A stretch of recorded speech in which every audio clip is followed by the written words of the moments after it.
यादव सोता हुआ शेर है, यादव सोता हुआ शेर है। बेटा गलती से भी उंगली मत करना, कि बेटा गलती से भी उंगली मत करना, अगर जाग गया तो फाट डालेगा।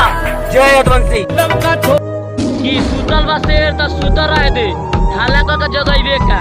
कि सुतल बा शेर त सुतर रह दे, हाला क के जगइबे का। ए सारवा स चमार जी के देख के काहे तरे गां फाटला। चमार जी सब बहन के बियाह करेबे सका। बोनी जट्टू कोनिया ये धोनिया चमार जी के। हम यादवों से टकराओगे वे कहीं नारा गूंजेगा, हम यादवों से टकराओगे वे कहीं नारा गूंजेगा। उठेगी तलवार, जय यादव जय माधव की जयकारा गूंजेगा। अरे सुन ले बेटा, तनी होतना जना बालो हम अकेले गाड़ फाड़ दिम।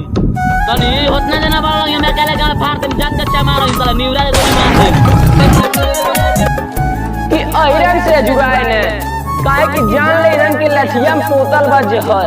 कि अहिरन से जुगाए ने काहे कि इनन के लठिया में पोतल बा जहर। अब भोसड़ी वाले अगर जो नजरिया उठा के टकले त दौड़ा दौड़ा के मारक, काहे कि हवे ये अहिरन के शहर।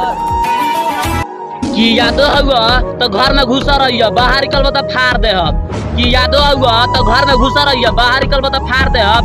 ए बेटा चमार जी से पंगा मत लिया, तो घर में घुस के गोली मार। अबे हमें वो क्या ललकारेंगे जिनके रक्त में मिलावट है और पानी है। हमें वो क्या ललकारेंगे जिनके रक्त में मिलावट है और पानी है। बेटा औकात में रहो, समझ जाओ, यादव है, दुश्मनी करना हमारी आदत खानदानी। एगो हमरो जिगरी यार बा, आगे के अंगार बा। अरे सुन ले बेटा, एगो हमरो जिगरी यार बा, आज के अंगार बा। ओकरा से पंगा मत ली, काट जात के चमार बा।